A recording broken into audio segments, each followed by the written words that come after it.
कौनो देखू करम कैले तोरा पर बेटा कौनो देखू लतिया बेसिया के कैले ही मानई कोनो ने लतिया कैलिए दुनिया में जा भगवान डांग मारी दिल कहिया हमारा आई किया गेरो बैठा गुजारी जंगल में बेचा किया गेरो बैठा गुजारी हाय के जंगल क्या करे दामई बाप दिल के पता जा क्या करे दामई परदेश दिल के पतिया हाय चलो दी सब भागो बेसिया सामना से क्या मत चलो दी सब भागो बेसिया मोरी सामना दिल बसिया कोई चल लई बिचारे जा माती हमारा लगे इंदर सिंह चाचा जी ये विषमोहनी वेश्या कोई आ गई है अपनी माया की जाल में तीनों बाप बेटा को फंसा करके जान मारने के लिए। इस वेश्या को बोल ऐसा कौन सा तूने कुकर्म किया गलत चला कि तुम्हारे सारे परिवार मार पीट करके तुमको घर से भगा दिया। अगर ये कोई गलती किया है तो तू भी 10 को इस वेश्या को मार करके जंगल से भगा दे। ओ बता रही है कहा तो रखा रलागा है किया लागन किया है रोबई लयल हो है यहिया आधा पाटिया में हमारे महिरा लागे नरवर की क्या तुम्हारी में हर नरवल किला है। पिताजी के राजा नार पतसी आई किया नाम लागा तोरा भैया जी क्या यचा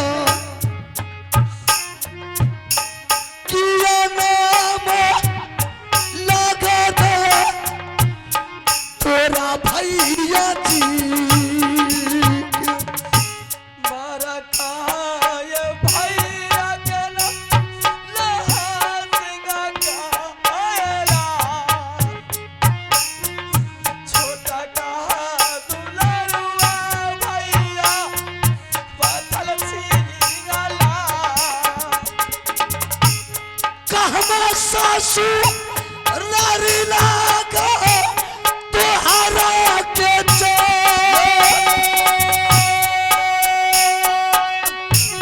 किया नाम लगा बेचारी तोरा ससुर जी के ससुरारा बसियाई दैबा मोहबी कराएला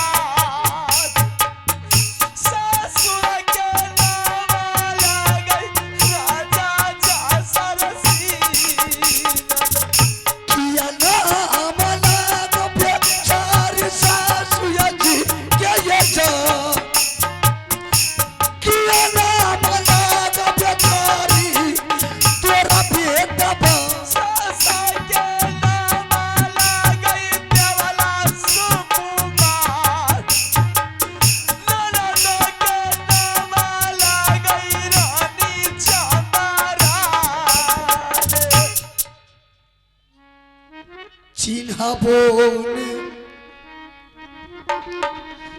लिया रानी स्वामी तोहरा क्या ये जो स्वामी बेसिया है बन लिया रानी ये हमें जागा लई स्वामी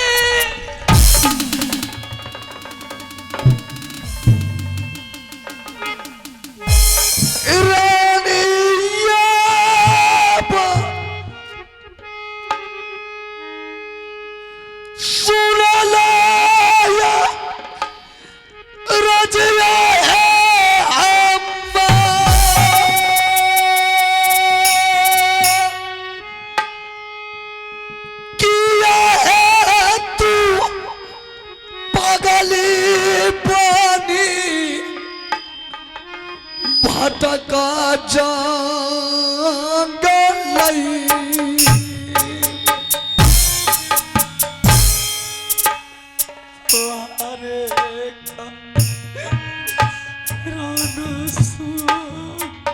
कुछ नहीं होगा रानी। अब जब था दुर्दिन वह खत्म हो गया, अब आ गया सुदिन का दिन रानी।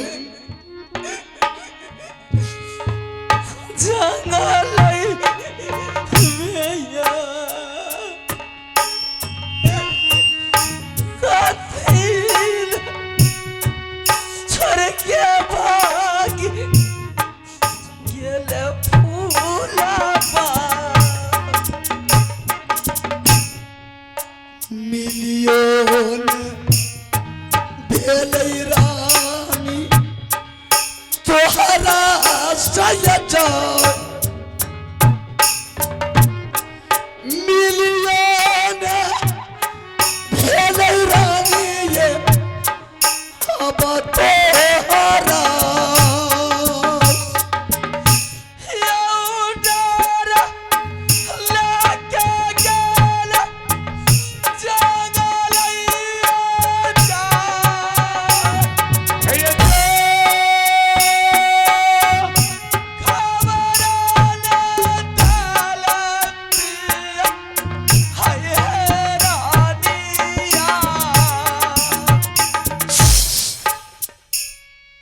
रानी मैंने तुम्हारी वचन को काट करके जंगल गया, वह फल मैंने पा गया। ये कैसे हो गया माँ? रानी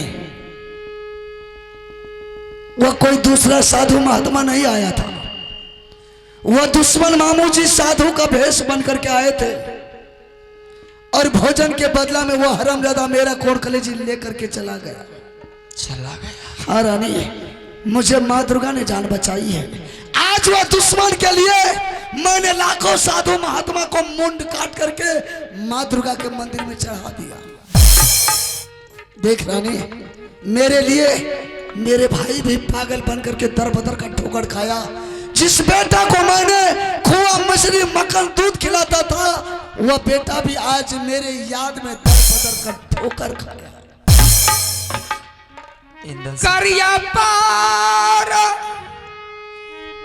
नमा चाची जी हे चरना तो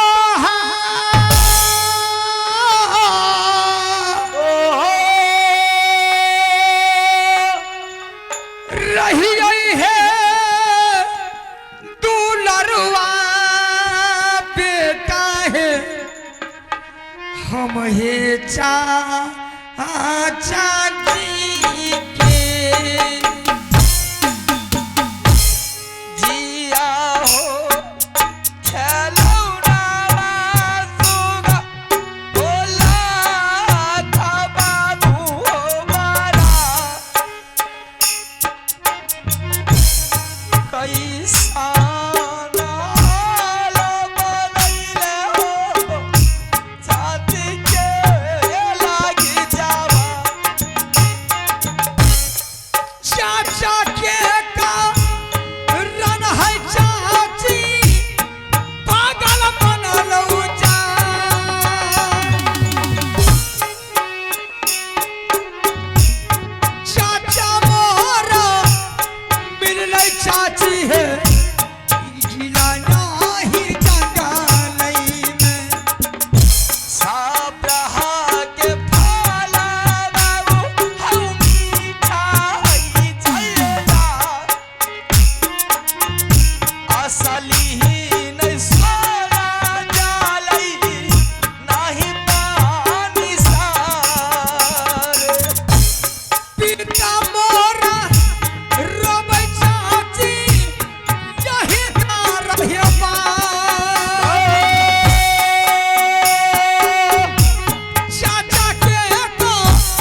गई पारा नामा में मालिक जी के यहाँ कहना के ये हमारा लगेले अपना भाइया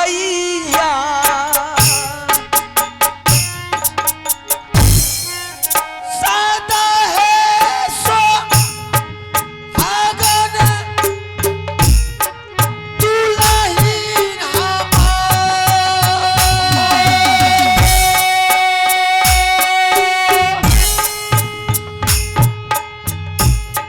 हमारा सिंदूरा दुल्ही राधा दुनिया भैया यही सन इतना ही आई जाई दुनिया में था भैया यही सन तू समान नहीं आई जाई कोनो दुनिया दुश्मन बनी गेलै मामूजी हमार दुश्मन बनला छोटकी हमारा रानी मेरे भाई का कोई गलती नहीं है रानी मेरे भाई तो सिर्फ अपना धर्म बचाया और पालन का सत किया रानी यह धर्म नहीं है इससे बड़ा अधर्म दुनिया संसार में कुछ नहीं है अगर मेरे भाई पालन का रानी अगर नहीं रखता तो सोच ले मेरे भाई को शायद नर्क मिलता मेरी माँ के सिंदूर को उजाड़ दिए पालन वो तो दुश्मन किया मामू जी किया किसी का जिंदगी के बर्बाद कर दिया वो पालन हुआ किसी घर को उजाड़ दिया अरे बर्बाद तो वो कायर किया मेरे भाई ने किया रानी जो मेरे भाई देवता की तरह मेरे लिए है मैं उसके पुत्र की तरह है आज वह भाई अपने हाथ से कैसे अपने सहोदर को हत्या करेंगे रानी कोई बात नहीं है दुख की बात टल गई सुख की बात आ गई ऐसा कर अब सारा परिवार तो मिल गया है भाभी सोना का दोला उठा करके अग्निकुंड का राजा अग्नि सिंह ले गया है साला शादी करने के लिए क्या हाँ रानी चिंता अब मुझे भाभी की लगा है तुम यहाँ से महल जा हम तीनों बाप बेटा यहाँ से अग्निकुंड का तैयारी करते हैं ठीक है इसी वक्त इसी तुरंत फौरन तैयारी कीजिए जा रानी हम लोग पल भर में आ रहा हूँ राजमहल ठीक है इंदर सिंह चलिए चाचा जी चलो बहादुर अब यहाँ से तीनों बाप बेटा अग्निकुंड का तैयारी करो चलिए चल जा रानी हागा दुर्गा सुनेगा जाके मात लट गई फूला के मोहबी कर काशी कहना मानो हमार यहाँ कबाड़ नहीं हमार रह गई भैया सुने काली माँ काली है कर करते हागा दुर्गा मैया है दरबार बामन है तू है की लट गई फूला मोहबी आगे राज लट गई फूला आगे जब मोह ओ लट गई फूला हवा के अरे लो या ला प्याला ताया बाटिया रही ना शबरा बना के या जानी रे खूना लो या लो मेरे मेरे लौटे गई लाला या भाई दुर्गा मैया है गंगा बाबा तो ही ना के भी पता नहीं है दुर्गा मैया की जय बाबा नहीं ना देवी अब हमारा यो महाराजा का मार यह कबर ताया मारा के मुझे चोरी करा मार हमार चोरी चोरी धारण करा बढ़िया चुप के इंद्र सिंह यहाँ का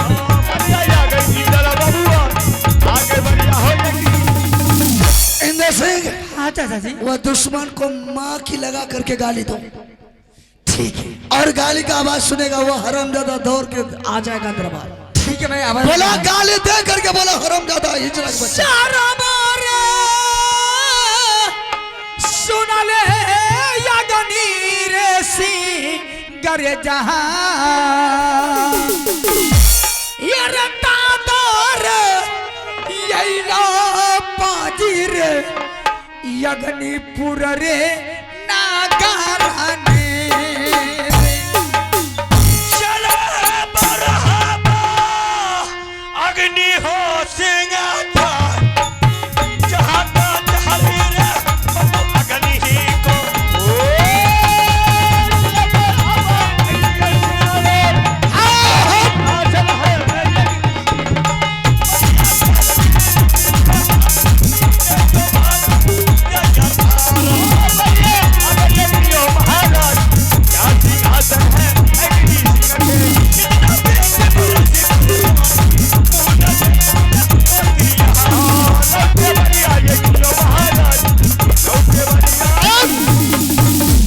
क्या बात है रे? तुम कौन है रे? हम हाँ अग्नि सिंह। या अग्निपुर राज है? हाँ मेरा नाम अग्नि सिंह। तुम्हारा नाम है अग्नि सिंह? अरे कोई देश का छत्री तुम्हारे राज में आया है? यहाँ कोई नहीं आया है। कोई देश का औरत को लाया है? अरे भिखारी है क्या रे? हाँ भीख लेना है क्या? दान पुण्य देना है। भीख लेना है? हाँ अच्छा अरे तुम है अग्नि सिंह तो वो आया है पानी सिंह। कौन है रे? साला तुम्हारा नाम अग्नि सिंह है ना रे? हाँ मेरा नाम है पानी। साले चढ़ेंगे तो बंदे कर देंगे। है। क्या बात है रे?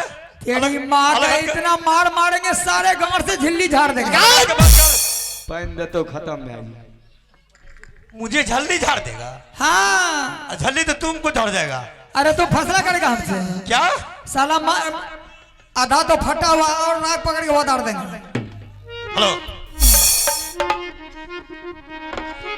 हेरे कहमा लागो भुयारी हेरे कहमा रे लागो खातर है मकान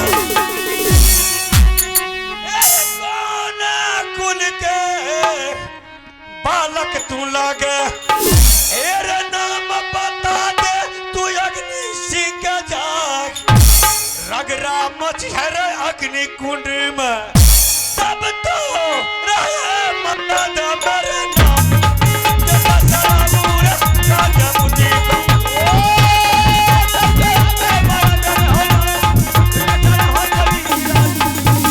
हेरे मोहबा कीला लागे भूरे भुयारी हेरे मोहबा कीला पर गए मोरा हेरे खास रे मकान हेरे छतरी कुल का रे बालक हूँ मैं रे पिता के नाम अमरपति अल्लाह सिंह कहला हेरे माता के नाम रानी सोनार लागे रे चाचा के नाम बाबू रुदल सारा रे दास हेरे चाची के नाम रानी फूलबार लागे हमारो नाम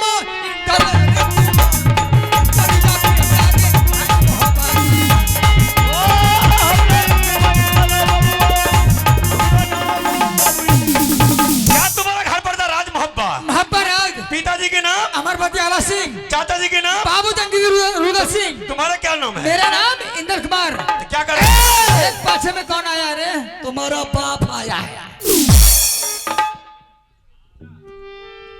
क्या नाम है तुम्हारा? मेरा चिल्लर मच्छर चोर सिंह का बच्चा हिजरा सिंह। चोर। अरे कमांडो या सब आ गया है। जहां दुश्मन रहता है वहां कमांडो पहुंचता है। क्या कर लेगा? क्या कर लेंगे? हाँ तुमको चुटकी में पिसल देंगे। हमको साला गिरगिट दीवार पर रेंगने वाला गिरगिट मगर बस से बैर करता है रे। क्या करेगा तो? निकल जाएंगे एक बार। अरे हम दोनों शहर की बात तुम छोड़। देखिए 5 वर्ष 10 वर्ष का बेटा है। वो क्या कर लेगा? ये कांक तर दबाएगा हरामी तो उसको तो पीस के आंख के कादर बना लेंगे। पहले सुन, तुम रानी सोना का दौला किसके ऑर्डर से उठा करके लाया है? हम नहीं लाया। नहीं लाया है? नहीं। तो तुम्हारे महल में रानी सोना है कैसे? जाकर देखियो महल में है। पाताल में रहेगी ना तो पाताल से भी आ जाएगी। लेकिन तू सोच तुम्हारी जिंदगी और मौत का क्या दुर्दशा होगा कोई ठिकाना नहीं। हमको नहीं तुम्हारा बाप को। रे शेर का बेटा कभी बिलार बना है रे। अच्छा शेरे न पैदा हो जा। जिसका बाप कबीर कीर्तन का उसका बेटा चला 44 होने के अभी कीर्तन सुना देगा। ए इधर चल। साला झूठ बोल रहा है कि नहीं लाया। अगर मर्द का बच्चा रहता ना तुम एक अबला नारी का दोला चोर की तरह उठा के नहीं लाता।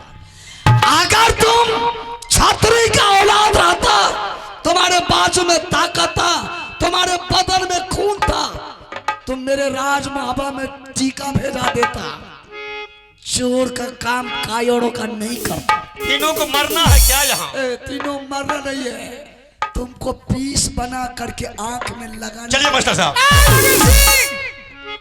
साला नेता अरे मेरे माँ का दोला लाया है। मैं भी माँ का दूध पिया हूँ।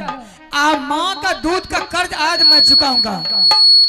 हम हाँ सो देख रहे थे। चल शुरू कर।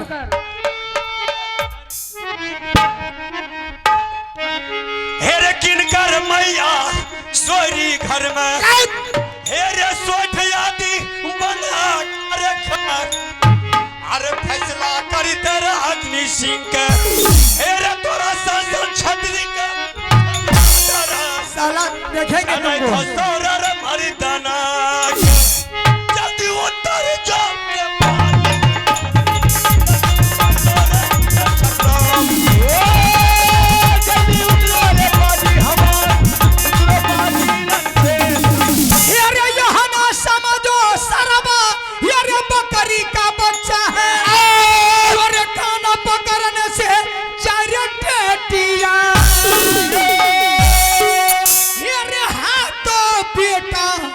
राजपूत का ये रे सरबा सुनो यगिन सिंह ये रे बात बात में बतवा बढ़ गई ये रे रगरा मजतो इंदल सिंह से रजा रे हाथों बेटा जब छतरी के पाजी बोल करो परमान उतरो सरबरन क्षेत्र पर चले था सौरा इंदल सिंह के बढ़िया बेटा रे है भगवान।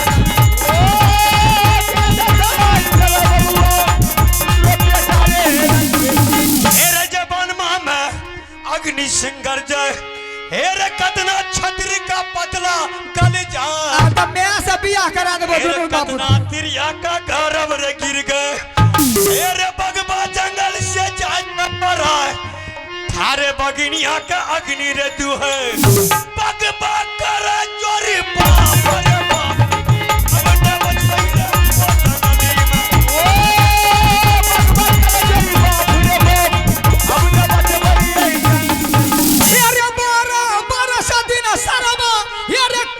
बचती है हेरे 16 बरस दिन बचर सिया हेरे 36 बरस दिन सरबा जब छतरी रे बत गई हेरे नीति दिन खेले चाचा लोहा के रे मार रे एक दिन मरना है सबही को ले कोई मर याद रे कोई मरे कल हेरे मौगी मरती है घर सोरी में रे बेटा मरता है रण क्षेत्र में जा उतरो सरवायब मैदान में तब तो चली है गजब तारे मार बढ़िया बेटा रे है भगवान।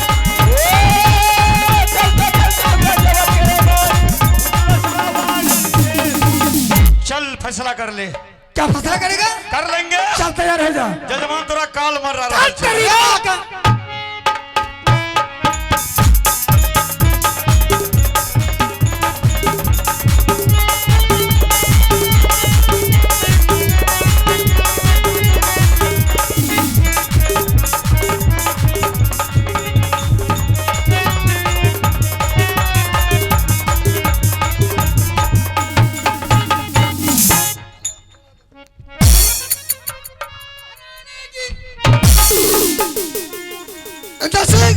हरामजादा को उठा करके चल फेंक दो। चले तो उठाइए।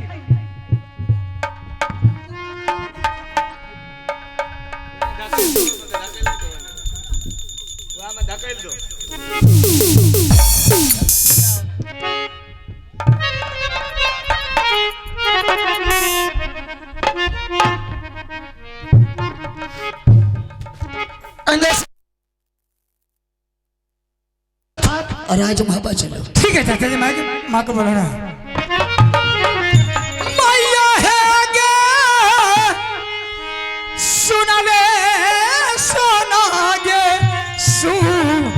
गे महान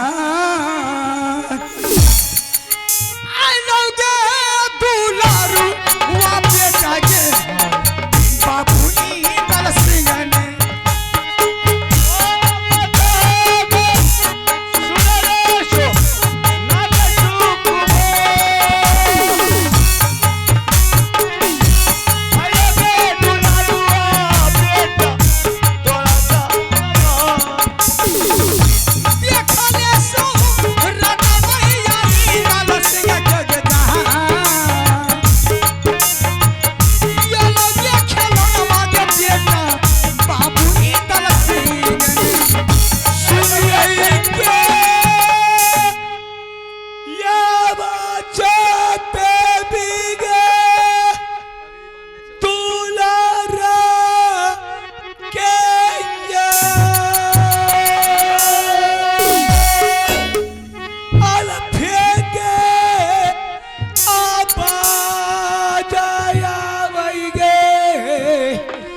बेटा तू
क्या ढांचा बना रखा है। हाँ माँ कहाँ चला गया था माँ? मैंने चाचा के चलते हुए मैंने पागल बनकर चले गए थे। जहाँ मिला चाचा जी वहां से पता लगा के मैंने चाचा जी को ढूंढ करके लाए। मेरा पिताजी वो भी पागल बन गया था।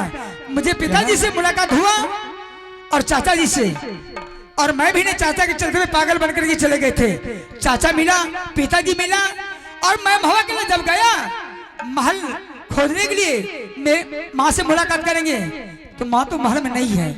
माँ दुर्गा ने आकाशवाणी हुई, बेटा तुम्हारा माँ वह अग्निपुर में अग्नि सिंह ने झोला फना कर ले गया। माँ आज अग्निपुर आए हैं, वह साला अग्नि सिंह से मुलाकात हुआ, उसको मार करके और नदी में भसाया। बस बेटा मैंने माँ का दूध पिया हूँ, दूध का कर्ज मैंने चुकाया। अग्निकुंड को खत्म कर दिया। हाँ माँ, कब्जा कर ले सारे संपत्ति को। साले को रात में आग लगा दिए। बेटा चल अब राजमोहब्बी गुतनी की सालात होगी। हाँ उसकी चिंता मुझे सताती है।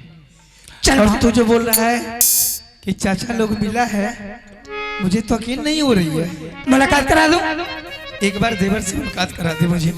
चाचा सुनियो हे हो रुदलसी कहो जा